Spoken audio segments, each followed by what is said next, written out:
Today's Gospel reflection is from the Gospel of St. John, chapter 21, verse 1 to 19. There are really two stories intertwined in today's reading. One has to do with fish and the other with sheep. And now it was morning. The sun had not come up yet, but in the grey light of early dawn, they could see a charcoal fire on the shore. And even though they had caught no fish, they could tell that someone was cooking fish up there on the rocks. They aren't far from shore, and the person cooking calls out, "Children, you haven't caught anything, have you?" "No," they answer. "Well, try throwing your net off the other side of the boat." And suddenly the net is full of fish, large fish. John tells us the disciple whom Jesus loved is the one who first recognizes the figure on the beach. As the boat gets closer to the rocky shoreline, John tells Peter, "Hey, it's the Lord." And the first thing Peter does is throw on some clothes and jump into the water. He swims up to the rocks that line the lake and climbs over them to get to Jesus. The others bring in the boat with the net full of fish. Jesus says, "Bring some of the fish you have caught."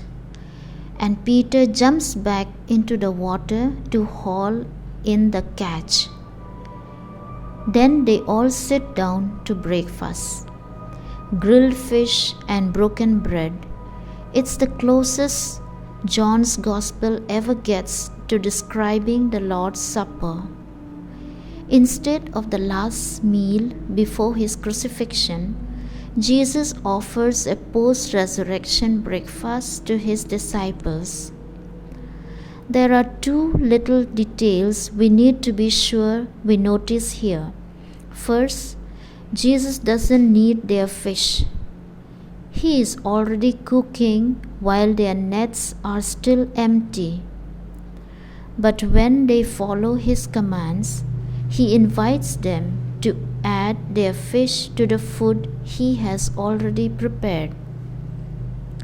Jesus uses our God-given talents and adds them to the work he is already doing in our lives.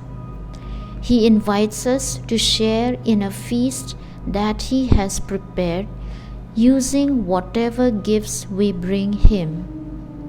Second, when the expert fishermen have come up empty using their own methods, Jesus gives them a simple command to change the way they do things, and they are suddenly blessed with abundance. The net was empty all night long as the fishermen used their tried and true fishing techniques. When they followed Jesus' direction to do things differently, the net was full of large fish and it didn't break. Their capacity to catch fish grew with their obedience. We might learn something from that. Now, as they walk together beside the lake, Jesus not only restores that relationship, but creates a new one between himself and Peter. By the third time he questions Simon, son of John, he is asking for more than general compassion or affection. Jesus asks Peter, "Do you love me like a brother? You claim me as your friend. Can I claim you as my friend?" Peter's distress is almost as important as his words. "You know everything, Lord.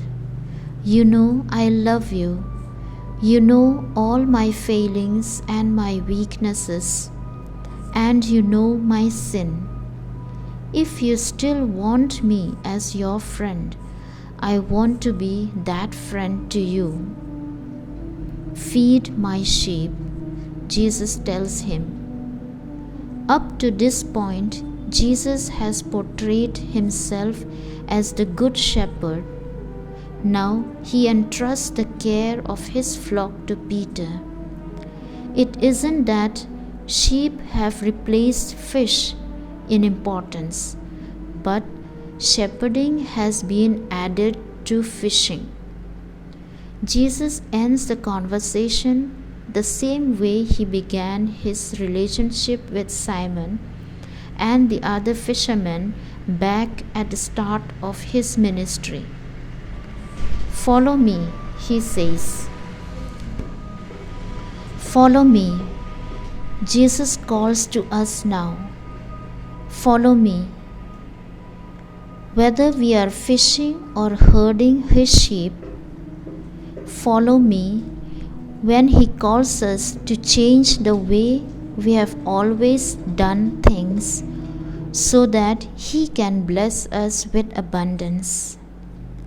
Follow me as he prepares a feast for us that combines what he provides with what we offer of ourselves. Follow me into such a close friendship, such a deep love, that all can be forgiven and all can be made whole.